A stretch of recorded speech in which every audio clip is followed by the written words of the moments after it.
ఇతిహాసవాణి channel నుంచి సాధన చతుష్టాయ సంపత్తి నుంచి శమాది షట్క సంపత్తిలోని దమము మరియు ఉపరతి గురించి తెలుసుకుంటారు.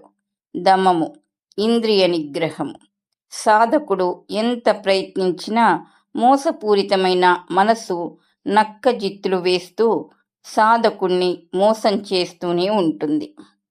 మనసు పూర్తిగా అదుపులోకి రాని స్థితిలో సాధకుడు చాలా జాగ్రత్తగా ఉంటూ ఇంద్రియాలను అదుపు చేయాలి. ఇంద్రియాలను అదుపు చేయడం ద్వారా మనసు కూడా అదుపులోకి వస్తుంది. ఇంద్రియ విషయాలలో ఉన్న దోషాలను, నష్టాలను గుర్తించడం ద్వారా సాధకుడు దమమును సాధించగలడు. ఇంద్రియ నిగ్రహం లేకపోతే మనిషి బలహీనుడవుతాడు. వైరాగ్యం నశిస్తుంది. ఇంద్రియాలను అదుపు చేసే మార్గాలు: వాక్కు, నోరు. అబద్ధాలు ఆడటం వల్ల అనర్థాలు జరుగుతాయని గ్రహించి ఎల్లప్పుడూ సత్యాన్నే మాట్లాడాలి. రసేంద్రియం, నాలుక. మితిమీరి తినకుండా కేవలం సాత్విక ఆహారాన్ని మాత్రమే తీసుకోవడం ద్వారా నాలుకను అదుపు చేయాలి. నేత్రేంద్రియం, కళ్ళు. అశ్లీల చిత్రాలను, బొమ్మలను చూడకూడదు. స్త్రీలు పురుషులను గాని, పురుషులు స్త్రీలను గాని కామదృష్టితో చూడకూడదు. మహానుభావులను దర్శించడం, దైవ దర్శనం, మంచి పుస్తకాలు చదవడం ద్వారా కళ్ళను అదుపు చెయ్యాలి. శ్రోతేంద్రియం, చెవులు.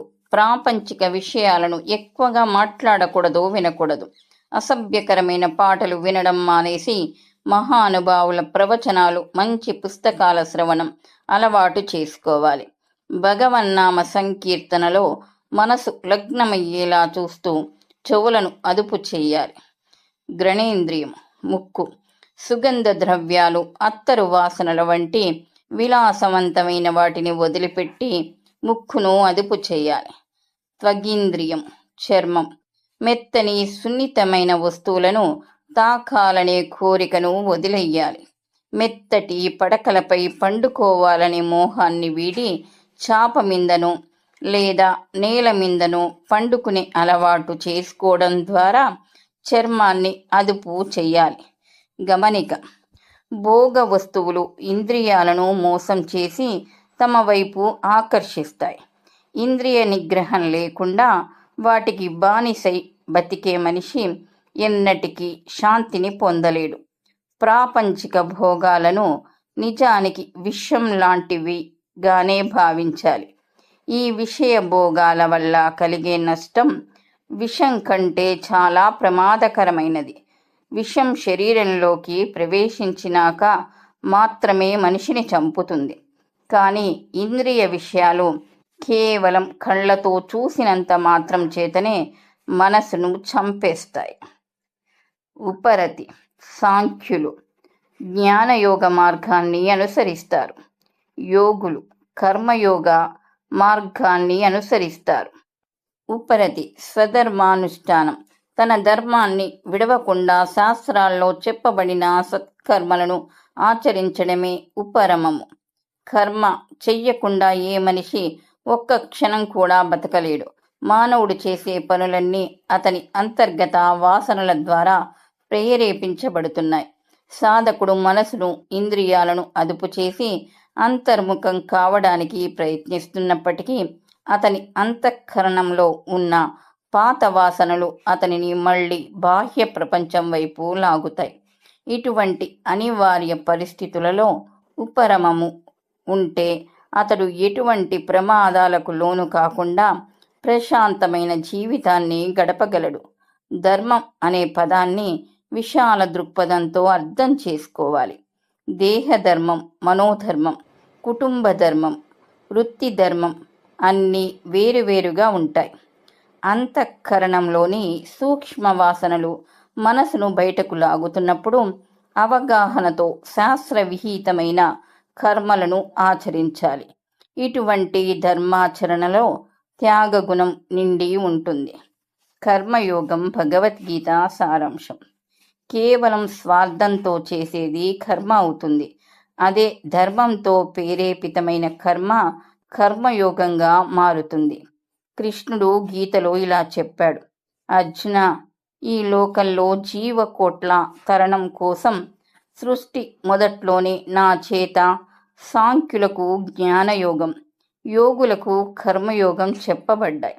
మనుషులు పనులు చెయ్యకుండా తప్పించుకున్నంత మాత్రాన నిష్కర్మ స్థితిని గాని మోక్షాన్ని గాని పొందలేరు. ప్రకృతి సిద్ధమైన గుణాల వల్ల ప్రతి ఒక్కడూ పరవశుడై కర్మలు చేస్తూనే ఉంటాడు. ఎవడైతే బాహ్యంగా కర్మేంద్రియాలను ఆపి మనసులో మాత్రం ఇంద్రియ విషయాలను ఆలోచిస్తూ ఉంటాడో వాడు అవివేకి మరియు కపట నాటకదారి అని పిలువబడతాడు.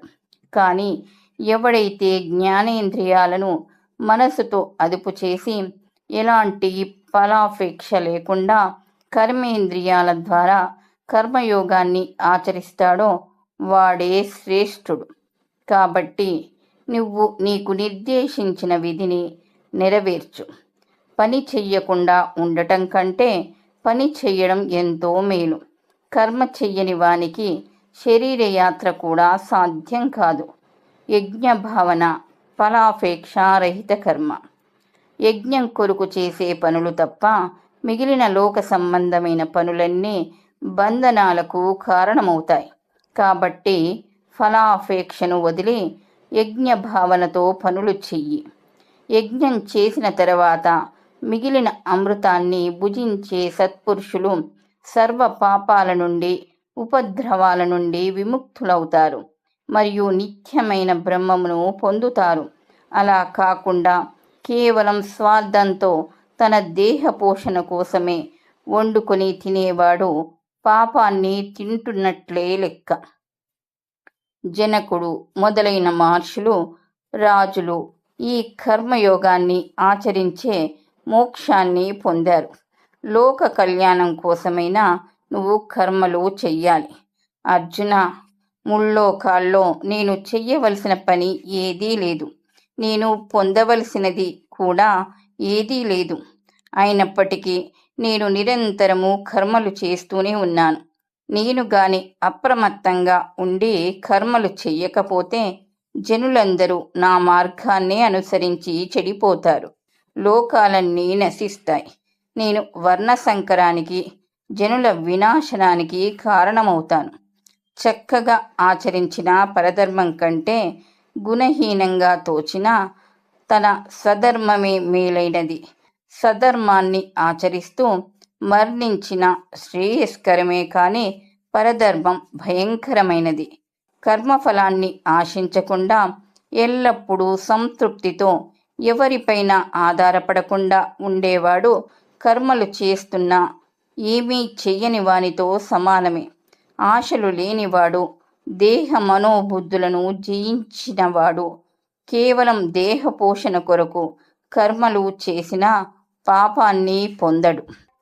ప్రయత్నం లేకుండా లభించిన దానితో సంతృప్తి పడేవాడు అసూయ లేనివాడు, జయ అపజయాలందు సమబుద్ధి కలవాడు కర్మలు చేసినా బంధింపబడుడు.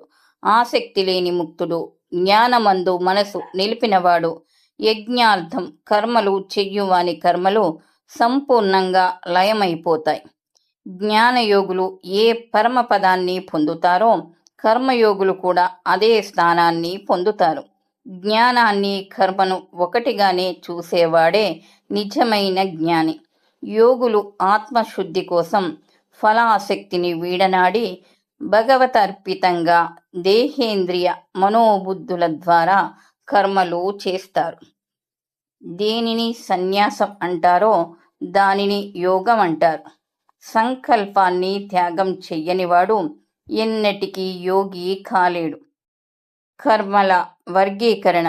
మానసిక కర్మలు మనసుతో చేసేవి, వాచిక కర్మలు మాటలతో, కాయిక కర్మలు శరీరంతో. పుణ్యకర్మలు భక్తి, జ్ఞాన, వైరాగ్య చింతన, పరోపకార బుద్ధి, పరలోకహిత ఆలోచనలు. వేదశాస్త్ర, భగవద్గీత, సహస్రనామ పారాయణము, పరోపకార విషయాలు మాట్లాడటం, సంకీర్తనలు, గాయత్రీ మంత్ర జపం. పుణ్యతీర్థ స్థానాలు, ఎవరిని హింసించకపోవడం, శ్రీ గురు దేవతా పూజలు చెయ్యడం.